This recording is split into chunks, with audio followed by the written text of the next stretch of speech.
ICT কোর্টের Tajul chief prosecutor, উনি একটা ঘোষণা দিচ্ছিলেন আগামী 1 সপ্তাহে বাংলাদেশে বিরাট কিছু ঘটবে টাইপের। অনেকেই বুঝে নেই, অনেকে খুব গুরুত্ব দিয়েছে, কিন্তু এক্স্যাক্টলি কি ঘটবে বুঝে উঠতে পারছিল না। পরের দিন, তার 1-2 দিন পরে উনি আরেকটা ব্যাখ্যা দিয়েছিলেন যে দীর্ঘদিন ধরে গুমের কোনো বিচার এখন পর্যন্ত হয় নাই, শুরু হয় নাই।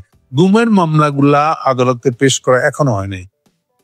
এটা নিয়ে যাদের আত্মীয় পরিজন গুম হয়েছে তাদের ভিতরে অসন্তোষ, একটু চিন্তা যে কিছুতে হলো না, ইউনিট সরকারের 1.5 বছর হয়ে যাচ্ছে, চাচ্ছে এমন মধ্যে কিছুই দেখলাম না, খালি এটা হচ্ছে হচ্ছে হচ্ছে হবে, এগুলোই শুনতেছিলাম।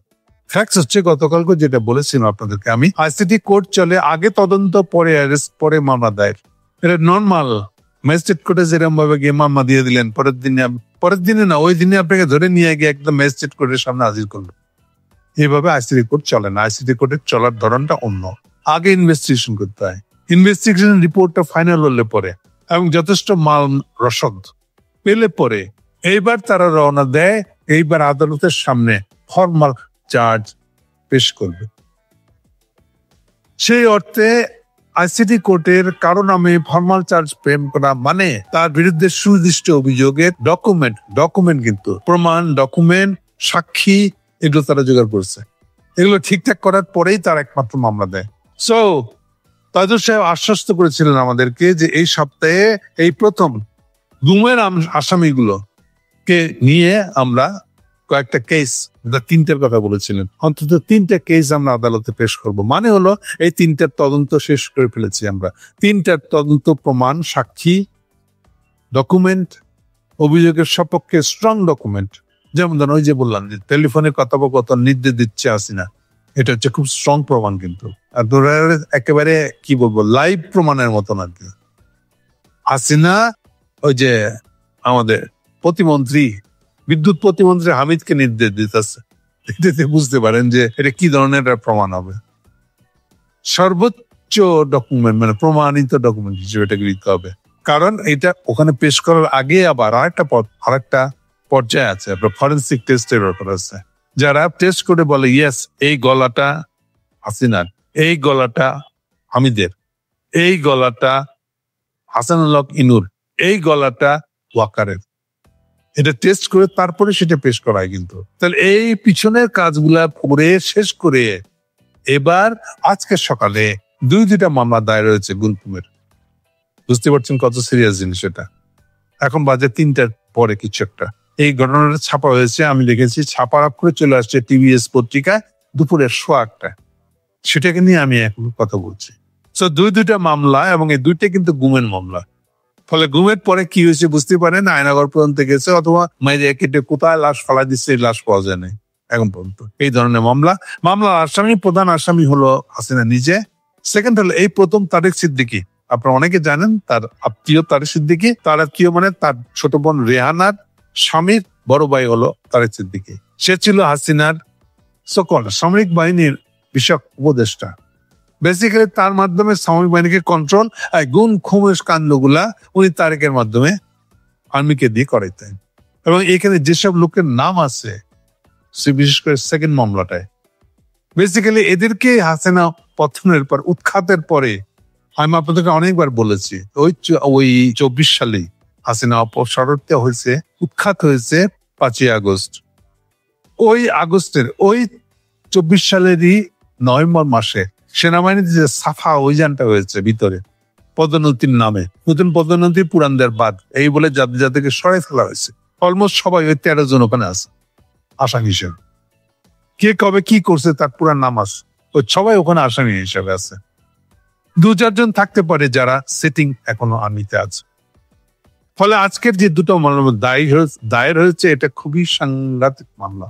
এই প্রথম এটা গুমের কেসগুলার উন্মোচিত হবে। এরপরে আর এটা গুম হয়েছে, মায়া আমার কিছু দিলেন না, আচ্ছা একটা কাজ করেন, আমার ভাই নেয় গুম হয়েছে, আমাকে একটা গুমের দোকান খুলে দেন, মানে রাইটের দোকান করবো, এটার দোকান করে দেন। এই জানতো লোকেরা আছে। আর কেউ এটা নিয়ে প্রায় আপনার আন্তর্জাতিক গুম দিবস কিংবা আন্তর্জাতিক হিউম্যান রাইট দিবস আছে, দিবসগুলো আসলে বুঝতে পারতেছেন, এবং দেখলে তো মানে আপনার চোখের পানি আটকাইতে পারবেন না। বাচ্চাগুলা ওখানে গিয়ে চিৎকার করছে বাপের ছবি বুকে নিয়ে, আমার বাবা কেনে দাও, আমি বাবাকে কোনোদিন দেখি নাই, আমার জন্মের আগে বাপ অপহৃত হয়েছে, অথবা কেউ বলছে আমার জন্মের 1 বছর পরে অপহৃত হয়েছে, আমি বাবাকে দেখি নাই, আমার বাবা কোথায় এনে দাও। এখন এগুলো দেখার পরে মানুষের ঠিক থাকা খুব মুশকিল। ফলে এরকম প্রত্যেক বছরে যতগুলো দিবস আসে প্রত্যেকটা আমাদের জন্য একটা কাঁপাকাঁপি অবস্থান, যে আমরা তাদের জন্য কিছু করতে পারছি না। ফলে ঘুমের বিচার শুরু হওয়া এই প্রথম বাংলাদেশের হিস্ট্রিতে এরকম আয়োজন করে করাটা, এটা ভীষণ ধরনের বিরাট ধরনের একটা সিগনিফিক্যান্ট ঘটনা। আজকে সকালে সেই ধরনের একটা ঘটনার শুরু, ফরমাল চার্জ নিয়ে এসে আদালতে মামলা দায়েরটা হয়ে গেছে। আজকে এই দুটোই মামলাতে হাসিনা এবং তারেক সিদ্দিকী মূল আসামি। বাকি এই যে বললাম যে অন্তত 13 জন করে আর্মি অফিসারদের নাম আছে, সব আর্মি অফিসার। এদের 2-1 আছে যারা এখনো সিটিং। সো এই অর্থে আজকের এই ঘটনাটা আইসিটি কোর্টের সবচেয়ে সিগনিফিকেন্ট ঘটনা। এতে এমন এক জায়গায় চলে গেছে, বল ইজ রোলিং। এই জন্য যেটা দিয়ে শুরু করেছিলাম, বল গড়ানো শুরু করেছে। এটা কতদূর যাবে এখন আর আমরা এই করে ফেলাবো সেই করে ফেলাবো, যত হুমকি যারা যারা দিচ্ছেন, সরকার কিছু করতে পারবে না, হাসিনা আবার ফিরে চলে আসবে। যত গল্প দিচ্ছেন আপনারা, শুনছেন আপনারা, সবগুলো এখন ফুস হয়ে যাবে। এখন যার তার যে যেমন হয়ে পালিতে চায়, বাঁচতে চায়, বাঁচবে। তো এগুলো আজকের আইসিটির ঘটনা। এবার লাস্টে একটা অন্য ঘটনা বলবো এর সাথে সম্পর্কিত। কেউ কি কম যায়? সবাই তো দেখতে পায় এই ঘটনার ভিতরে তার কি হবে।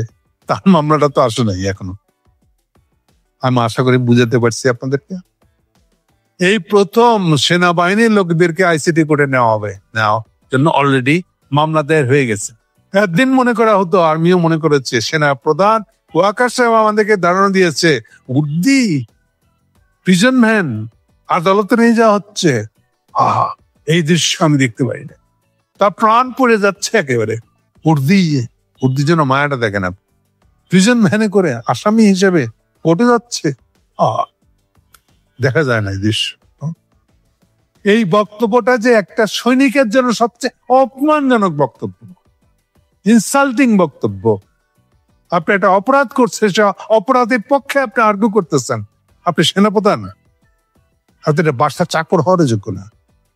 আপনার নিজের মার সম্মান বলে কোনো ধারণা নাই। সৈনিক শব্দের অর্থ বুঝেন না, তাৎপর্য বুঝেন না। আপনি সৈনিক হয়েছেন, সেনাপ্রধান হয়ে গেছেন। সেনাপ্রধান হয়ে গেলে কি আপনাকে ধরে নিতে হবে যে সৈনিকদের কোনো অপরাধ নাই? সৈনিকদের অপরাধ হলে আপনি কি করেন? ওর প্রশ্ন করেন না? কেন করেন? তখন বিয়ে হয় না? আপনার জাগরুক হয় না যে আপনার উর্দি আর প্রিজন ভ্যান এগুলো খারাপ লাগে না? তখন মানে কি সৈনিক মানে কি তার কোনো অপরাধ নাই, এটা বলতে যাচ্ছেন? এই ধারণা আপনি কবে পাইছেন? আপনি একটা ক্রিমিনাল। যারা এই কথা বলে, এই ধারণা ছড়ায়, তারা ক্রিমিনাল একটা। তারা সৈনিক তো দূরের কথা, সাধারণ মানুষ হওয়ার যোগ্য না। তাদের জায়গা হবে জেলখানায়, জনসমাবেশ, জনগণের ভিতর থেকে দূরে। আপনি জনগণের সাথে থাকারই যোগ্য না, তো আপনি জনসমাজে থাকার যোগ্য না। আপনি একটা লোক অপরাধ করছে, সে সৈনিক বলে এখন উস্কানি দিতেছেন, সুশীল লাগাইতেছেন। উনি দেখতে পারেন না যে তার সৈনিক ভাইরা প্রিজন ভ্যানে চড়ে আদালতে যাইতেছে, খুব কষ্ট লাগতেছে। আমরা বুঝি না এগুলা, ঢং মারায় না।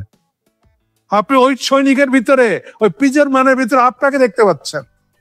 আমরা জানি না 1400+ হত্যার দায়কে হুকুমার আসামি আপনি না? আপনি 1 নম্বরের হুকুমার আসামি। প্রথম আসামি হাসিনার কাছে অর্ডার দিয়েছে আপনাকে 16 তারিখের পর থেকে, 16 তারিখ থেকে জুলাইয়ে।